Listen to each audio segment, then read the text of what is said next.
Welcome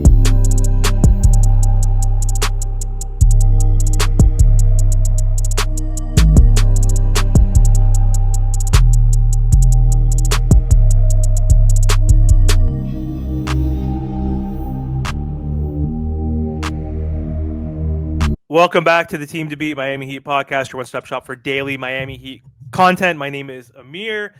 For this episode, we got Ernest back on the channel. We haven't had Ernest on for a while. I actually don't remember the last time we chatted. Was it during the playoffs or before the playoffs? It's been quite a while, right?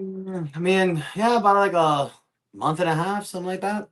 Yeah, so a lot has happened, obviously, Ernest, since that time, but thank you for hopping on. Really appreciate the time. So, Sure. obviously, for those who know Ernest, he's from the Miami Heat Talk podcast. So, make sure to go to his channel and subscribe to his channel. So, Ernest, a lot of news has happened recently, and I was unable to make a video on this yesterday. So, I wanted you to hop on, get your opinion on the trade that happened yesterday. So, the Miami Heat fans have been craving a trade for a long time. And I'm not sure this was the exact trade that Miami Heat fans were craving specifically, but Duncan Robinson, Miami Heat's sharpshooter, has agreed to a 3-year deal, $48 million. So good for Duncan getting his bag with the Detroit Pistons. And in return, this was a sign and trade. So we got Simone Fontecchio, who is from Italy, and he is also a pretty good 3-point shooter, but not as good as Duncan Robinson. And so I don't think we got enough back in return, honestly. Like, we're losing the better player. Um, so I'm kind of sad. It's a sad day losing Duncan Robinson, one of the best undrafted Miami Heat players and stories in our franchise. And it's tough. So what are your thoughts on losing Duncan and the direction this Heat team is going now? It sucks, man. I mean, I guess like a lot of Miami Heat fans are kind of heartbroken about this news because, Duncan was our guy, undrafted. He's in the team in the last year with Dwayne Wade's last dance, and he breaks out and becomes this phenomenal shooter. Signs a 5-year, $90 million contract. At first, we were cool with it. Then he loses his spot to Max Strus, and everyone's saying it's the worst contract in the world. Then he picks it up in the 2023 playoffs, and he shows that he's no longer a one-trick pony. Um, and he had a good couple of years after that. 2024 and this past season, solid numbers. But as sad as I am and as bummed out as I am about the trade, I'm a Miami Heat lifer. I wasn't a Duncan Robinson fan first. I was always a Miami Heat fan. So I understand the business side of it. You are not going to give Duncan Robinson a 3-year contract. Like, I think one of the most shocking things that happened in free agency was Duncan opting out of that $20 million contract. I think a lot of us can agree there. So when he did it, you're thinking it's either going to be a restructured contract, kind of like James Jones and Anthony Carter did in the past, or he was going to leave. And once you saw the number, 3 years, $48 million, it was like, Duncan, thank you so much for your services, bro. We love you, but peace out. Like they say in WWE, wish you best on your future endeavors. Now, the return we got back, Simone Fontecchio, a.k.a. the Miami Heat Killer. Um, I get that. Yeah, he had his 2 career best games against the Miami Heat, like all role players do. But I understand the trade as far as numbers wise. Fontecchio is making $8.3 million, and it's an expiring contract. So, what this trade tells me is that we're moving forward with the youth movement, and this team is trying to create as much cap flexibility as possible. But if that's the case, why don't you just let Duncan walk for nothing? Well, because Fontecchio is a 3-point specialist. Maybe not as good as Duncan, but he is a specialist. I know he didn't have the best year last year, but in 2024, he did average about 39% from the 3-point line. So he is a great 3-point shooter. He's got the length, he's got defensive presence. I think he's even better defensively than Duncan. So I get it. It's shedding cap flexibility after the 2026 season. You're going to have guys like Kyle Anderson. He'll be on the final year of 2027, so his contract will be movable after the 2026 year. Kevin Love, Haywood Haywood. Highsmith, Yep. Terry Rozier, they're all expiring. Andrew Wiggins could be off your books. So it just looks like that it's youth movement moving forward. Yeah, I agree. And I mean, we needed a shooter in return. Like, losing Duncan, and in that case, I would have assumed we would have re-signed Alec Burks, who's a free agent. But I guess we don't have a roster spot anymore at this point. We have 15 standard contracts, but losing Duncan, who's our best 3-point shooter, would leave us with only Tyler Hero. Duncan wasn't going to be a starter anyway, but now you're replacing Duncan with someone who's capable. I think the best in his career was 42% from three for Fontecchio. So, and he's 2 years younger. He's a little bit taller too, and he's gonna be a guy that like will get some minutes here and there. But I don't. If we're actually going to do a youth development movement where we're actually going to play Jaime, Pella, Kalel, obviously, um, Jovic, like the rookie KJ.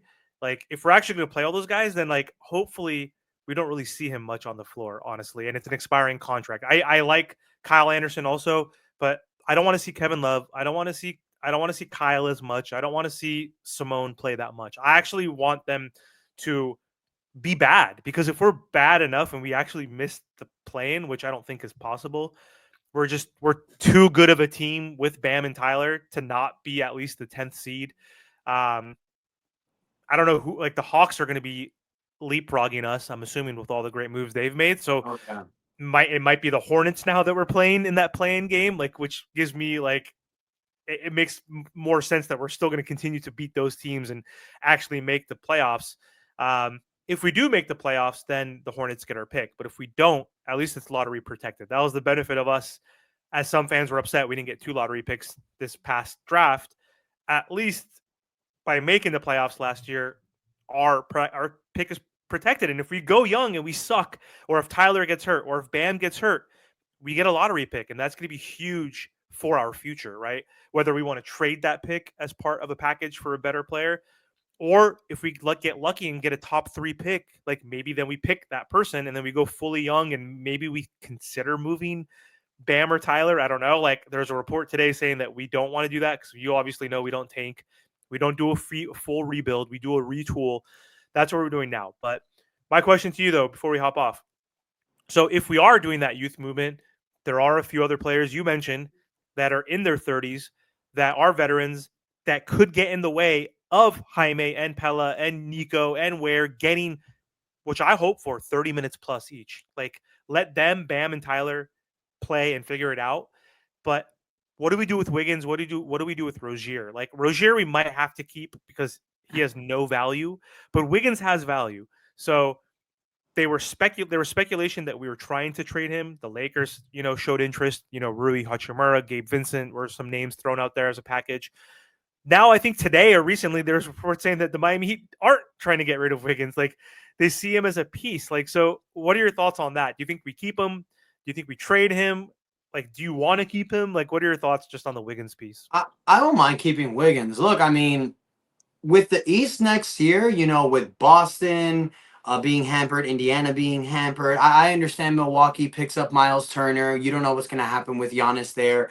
But with Damian Lillard handcuffing them with a $23 million cap each season, we don't Yep. know what's going to happen with Giannis. So the Heat, I'm not going to say that they can contend, but they could definitely compete in the East and make it interesting. And one thing that I would be excited about in the youth movement is just seeing how they do. Spo's one of the best coaches in the NBA. You have Bam and Tyler, who are all-star level players. Andrew Wiggins is a former NBA champion. You brought back Davion Mitchell. You got Kalel Ware, Jaime, Nicola, Pellel. You drafted Yaka Jonas. This team can go on a few different runs in the regular season. They're not good enough to beat the best teams, but they're not good enough to lose out to some of the worst teams. Where are we? Stuck in the middle. So Exactly.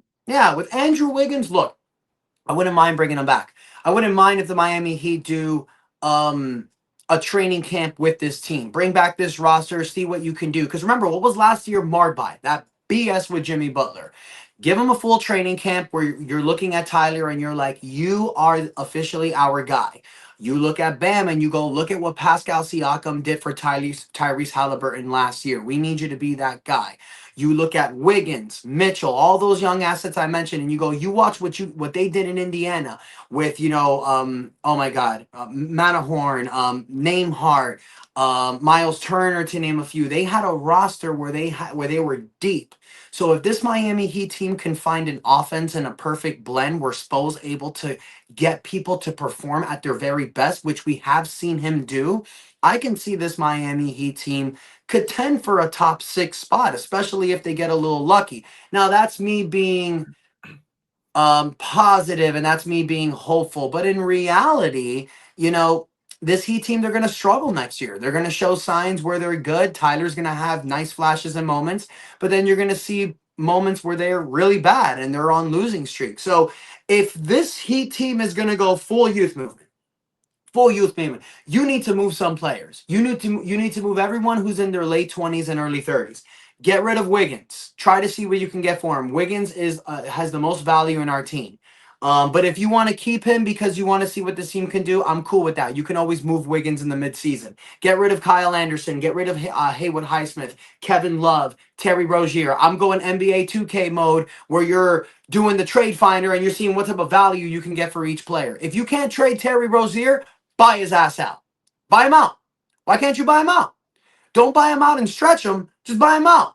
But the problem is there's no value for Terry Rozier. So if you buy him out, or excuse me, he's probably not going to agree to a buyout. He's going to want all of his money. So you could cut him and stretch him for a few years. I don't want to do that. I'd rather just eat shit for 1 year and keep Rosie on this team for 1 year and then deal with it after next season. But because he's been cleared from the investigation scandal, there might be a little value. You might be able to move him for an expiring contract and a second round player or something, or a second round pick or something. I don't know. But if you're going full youth movement, you need to get rid of some of these older players. I don't mind keeping Kevin Love for a year, being that veteran presence in the locker room.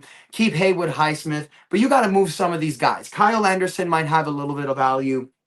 Wiggins has value. Try to see if you can move them and get some draft capital. You have your 2026 pick. I mean, right now, the Heat messed up by not getting Kevin Durant. They didn't go after Kevin Durant because they wanted Giannis. Okay, cool. If that's what you want, pick a direction. That's all I want from this franchise. Pick a direction. I'm tired of this whole thing where it's like, oh, we have Jimmy, Bam, and Tyler, but let's not let go of Jovic and Jaquez because we need building blocks for the future. Yep. Stop trying to be like 1 foot in the water and 1 foot on the water. Go all in. If it's youth movement, suck for a couple of years. We don't mind. Miami Heat fans are way too impatient. We need to understand, and I say this on my channel all the time. You need to understand to learn how to have some silver years in order to have gold years. This will be a silver year. But the great thing is in 2026, you got cap space, you got a draft pick, and you have tradable contracts. The only thing I'm upset about, though, is even though they might do this youth movement, it's still not a real direction because with Tyler and Bam, you're wasting their prime by not adding that KD, not adding these functional role players. Like you see Denver adding Cam Johnson. They get even Valanciunas for freaking Dario Saric, who wasn't even in their rotation. Like, dude, Dario was not even playing. They got a guy in Valanciunas who's still in his young 30s, who can back up Joker now, big body, who could freaking give you 10 and 9. Like, that's like huge. Like, he could stretch the floor a tiny bit. So it's like even adding Tim Hardaway Jr., right? Like adding guys like that. Like, if we were able to get a Kevin Durant, and we could have made those types of adding Tyus Jones and Davion. Like, we could have got better, not undrafted guys or like guys who can contribute. Sorry, Nico, Jaime, Pella. You guys are in the back seat if we had a KD. But right now, what pisses me off is we're stuck in the fucking middle because Tyler and Bam are good enough where we're going to guaranteed be a top 8 team in this weak East. If we play, I mean, unless there's injuries and unless we don't play any of the vets, even Wiggins will have to, if he's on the team, then of course he's going to get minutes, but don't play Terry, don't play Kyle, don't play even Haywood, don't play Kevin Love. Then go fully all in with those guys. See if someone pops. Maybe Nico can average 15 points, 5 rebounds, 5 assists. Maybe Jaime can come back from that slump and be a positive asset. You never know. Like maybe KJ can be a good rookie. Like, but either way, we're still 1 foot in, 1 foot out because we have Tyler and Bam. And we either need to build around Tyler and Bam, to your point, and play some of the young guys, or we need to trade Bam or Tyler. Not saying I want that, but like you need to tank and actually be young and actually suck and actually get a treasure chest of picks, just like the Thunder have done, just like the Rockets have done, just like the Spurs have done. Those are like the top upper teams that are up and coming teams, but we don't tank. I appreciate that we don't tank, but we're in purgatory of playing with Bam and Tyler, wasting their prime years, especially Bam, not adding to this team. So this gap year is a wasted year where we're probably going to be in the play-in again. And it's not, we don't get a lottery pick, right? We're not good enough to compete. We're not bad enough to get a lottery pick and miss the playoffs. So it's like, do you trade Tyler Hero? Like we saw what Bane got. Do you like, because like if you're going to trade one or the other, who would you? We'll close here. Who would you rather trade? I don't want to trade either of them theoretically. I'd rather us just try to contend with them. But if we had to choose a direction of full young and like an actual tank, who would you? We have to get rid of one of them because we need assets, and we can't have two all stars because we're going to be always in the play-in with two all stars. If we have one all star, that's not good enough, right? Then we're going to be a bottom 10, 11 team. So who would you try to trade? And we'll close Bam, Bam. Not because of a personal thing, not because I think Tyler's better or anything. Nothing like that. For a couple of reasons. One, Tyler's younger, and secondly, you can get way more for Bam. I understand Desmond Bain. Like there was it was like 4 first round draft picks, I believe. Crazy. The NBA hates the Miami Heat, so that would never happen. If you're trading Tyler, you're probably going to get 1 first round draft pick. I'm convinced. No, not even two. Not even, bro, because the NBA hates us. They want to prove it. I mean, no, but like, yeah, I mean, but real talk. I think like for Tyler, you'll probably get 2 first round draft picks. For Bam, you can get 4. Yep. You can maybe get 4. Yeah, Bam, bro. I mean, Tyler's a guy that you trade to Utah and you say, this is your building block. You know, this is the guy that you can center around for the next few years. This is the guy that's going to sell jerseys and he's going to be the reason why people come to, games. That's why if Giannis gets traded and if Milwaukee was rebuilding before they did all this, I always said, hey, Tyler might be the best piece because this is a guy that you can say, oh, it's our hometown guy. He's back, sell some jerseys, blah, blah, blah, blah, blah, blah, blah, blah. Bam is the guy that a team trades for and says, that's the missing piece to help us win a championship. Bam is that guy. 100%. Because he doesn't need to have the ball in his hands. He's one of the best defenders in the NBA. He can guard 1 through 5, which is a skill that not a lot of players have in the NBA. So Bam Adebayo is the one that you trade because he's older and you can get way more draft capital for, my opinion. Yep, makes sense. Anyway, Ernest, thanks for hopping on. Appreciate your time. And everybody who's watching, make sure to go to Miami Heat Talk, subscribe to Ernest's channel, and thank you again for the time. Appreciate it, brother. And that is enough said.